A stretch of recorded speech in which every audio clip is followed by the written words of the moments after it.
6월 8일 오늘의 말씀은 로마서 7장 1절에서 13절입니다.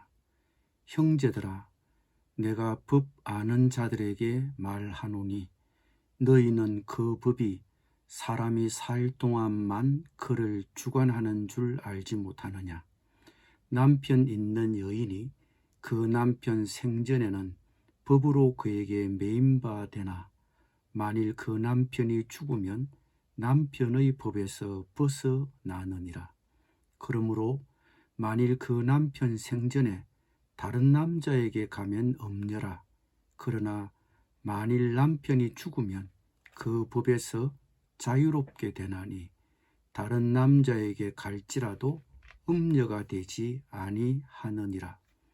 그러므로 내 형제들아, 너희도 그리스도의 몸으로 말미암아 율법에 대하여 죽임을 당하였으니 이는 다른 곧 죽은 자 가운데서 살아나신 이에게 가서 우리가 하나님을 위하여 열매를 맺게 하려 함이라.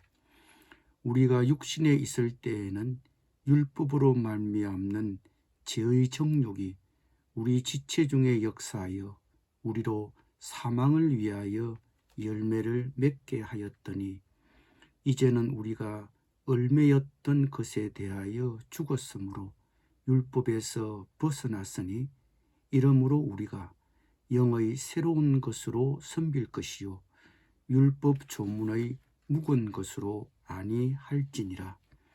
그런즉 우리가 무슨 말을 하리요? 율법이 죄냐? 그럴 수 없느니라. 율법으로 말미암지 않고는 내가 죄를 알지 못하였으니 곧 율법이 탐내지 말라 하지 아니하였더라면 내가 탐심을 알지 못하였으리라. 그러나 제가 기회를 타서 계명으로 말미암아 내 속에서 온갖 탐심을 이루었나니 이는 율법이 없으면 제가 죽은 것임이라.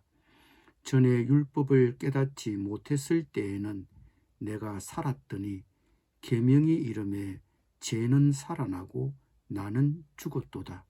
생명에 이르게 할 그 계명이 내게 대하여 도리어 사망에 이르게 하는 것이 되었도다.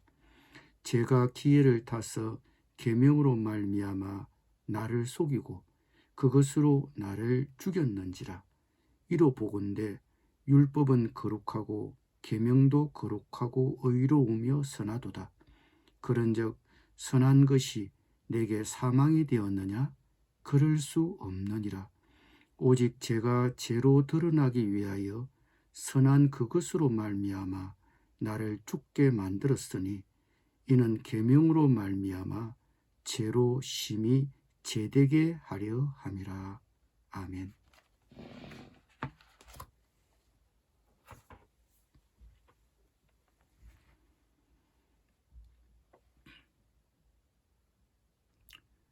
오늘 본문의 배경은 로마서 앞장에서 바울이 다뤘던 죄라는 주제입니다. 죄는 주인이 되어 인간을 종으로 지배하려고 합니다. 죄는 인간들을 자신의 노예로 얽어매고 종노릇 시킵니다. 그런데 그 죄가 율법을 이용해 사람들을 노예로 만든다는 것이 7장의 내용입니다. 그런데 죄가 율법을 이용해 사람들을 노예로 만드는 것은 그 사람들이 살아있을 때만 가능합니다. 율법은 사람이 사는 동안만 주관할 수 있으며 사람이 죽으면 율법으로 그 사람을 올가맬 수 없습니다. 그런데 그리스도 안에 있는 사람도 마찬가지입니다. 그리스도 안에 있는 사람은 죄에 대해 이미 죽은 사람입니다. 즉, 죄의 종이 아닙니다. 제가 시키는 대로 할 필요가 없는 상태입니다. 마찬가지로 율법에 대해서도 끌려다닐 필요가 없습니다.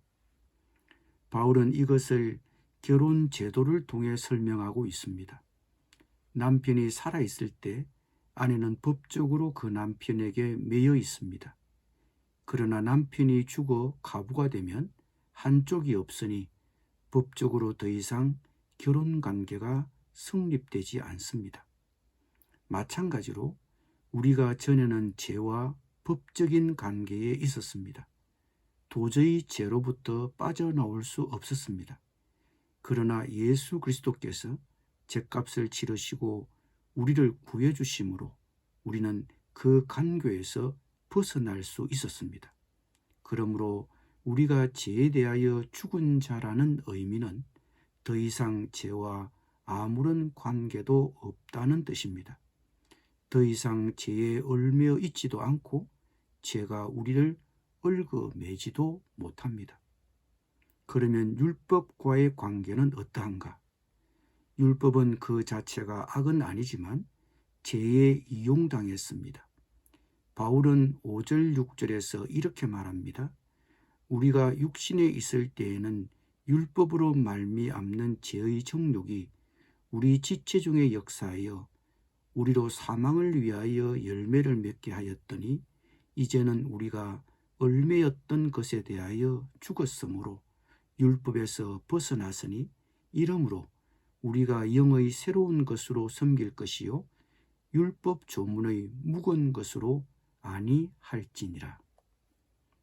우리가 율법에 대해서도 더 이상 얽매여 있을 필요가 없다는 것입니다. 이 율법의 시대가 예수 그리스도의 죽으심과 부활과 함께 끝났기 때문입니다. 율법의 시대는 옛 시대에 속한 것이었습니다. 이제 그리스도인은 새 시대에 속해 있으므로 율법에 얽매여 율법을 통해 의를 얻으려는 노력은 더 이상 할 수도 없고 하지 않아도 됩니다. 더 이상 율법이 우리를 구속하지 못합니다. 예수 그리스도 안에서 새 생명을 갖고 사는 그리스도인은 더 이상 무엇은 해야 하고 무엇은 못하고 하는 율법적인 종교에서 벗어난 것입니다. 기독교는 자유의 종교입니다. 무엇을 해야 하고 무엇을 하지 말아야 하고 무엇을 지켜야 하는 그런 차원의 종교가 아닙니다. 하나님이 예수 그리스도를 통해 자유를 주셨습니다. 그러므로 순종도 자발적입니다. 그러므로 하나님의 자녀는 자발적으로 순종해야지 무엇을 해야 하고 무엇을 하지 말아야 하는 차원에서 벗어나야 하는 것입니다. 바울은 죄에 대해 죽은 우리는 죄가 악용했던 율법에 대해 얽매이지 않아도 된다고 했는데 그럼 율법이 나쁜 것인가? 율법이 죄인가? 라는 질문이 나올 수 있습니다. 바울의 대답은 절대 아니다입니다. 율법이 주신 이유는 그 율법을 통해 죄를 깨닫게 하시려는 것입니다. 그러므로 율법을 악하게 보는 것은 잘못된 견해라는 것입니다. 그런데 7절부터 주어가 나로 바뀝니다. 그런데 여기서부터 바울이 말하는 나라는 인물은 누구로 이해해야 합니까? 그런데 이 주어 나를 바울로 이해하기도 어렵고 보통의 그리스도인으로 이해하기도 곤란합니다. 보통 우리가 많이 인용하는 구절은 15절입니다. 내가 행하는 것을 내가 알지 못하노니 곧 내가 원하는 것은 행하지 아니하고 도리어 미워하는 것을 행함이라. 이렇게 인용하는 것은 7절 이하 주어 나를 회심한 바울이나 보통의 그리스도인으로 보기 때문입니다. 그래서 이 본문의 근거로 자신의 잘못을 합리화하는 경우가 있습니다. 마음은 온유로되 육신은 약하도다라고 하는 말도 같은 맥락입니다. 그러나 7장에서 사용된 나라는 주어는 바울의 자전적인 나를 가리키거나 보통의 그리스도인으로 보기 어려운 결정적인 이유는 14절에 있습니다. 14절에서 내가 육신에 속하여 죄 아래 팔렸다고 탄식하기 때문입니다. 지금까지 바울이 설명한 것처럼 그리스도인은 더 이상 죄 아래 팔린 존재가 아닙니다.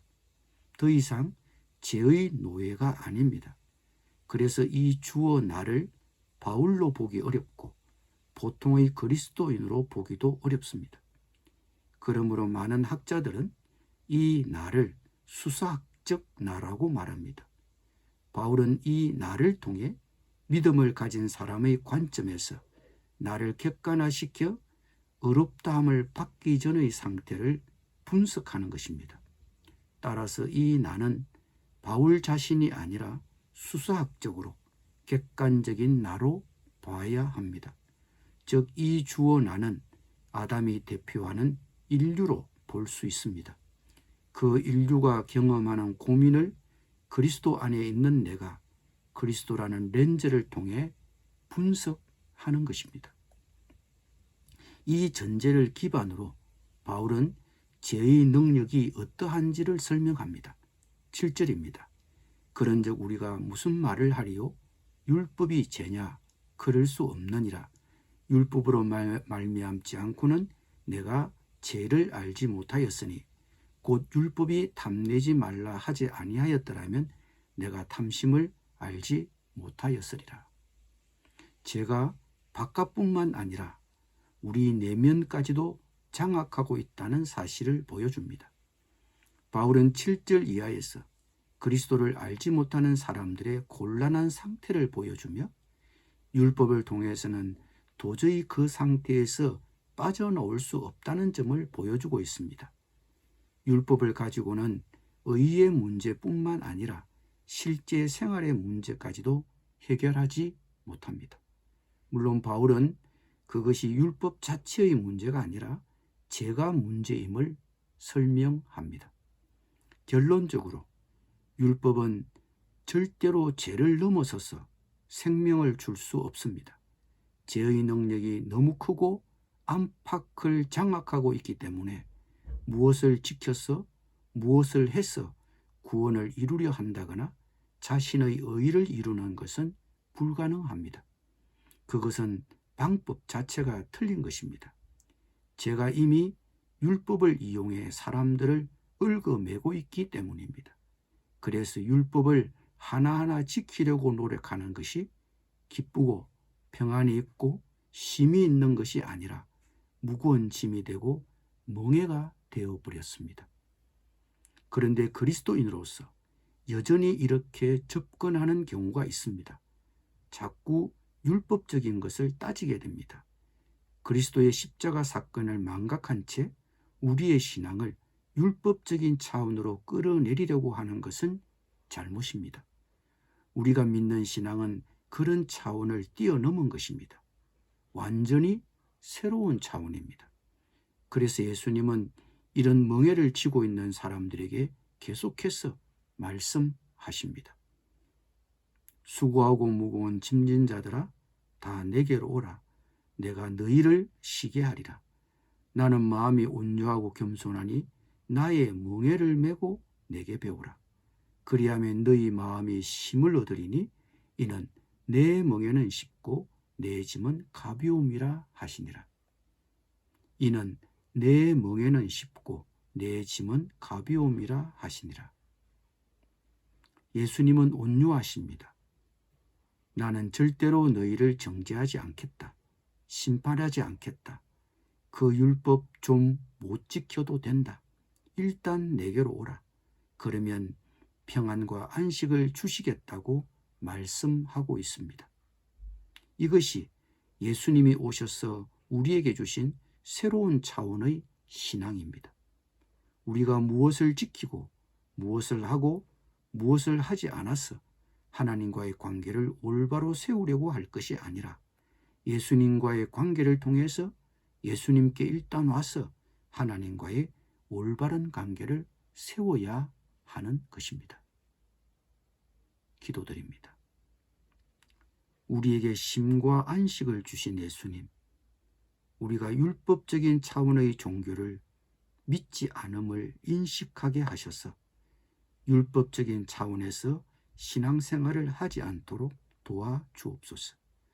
예수 그리스도께서 오셔서 죽으시고 부활하심으로 우리도 죄에 대하여 죽고 율법에 대하여도 벗어나게 해 주셔서 감사드립니다. 예수님의 이름으로 기도드립니다. 아멘.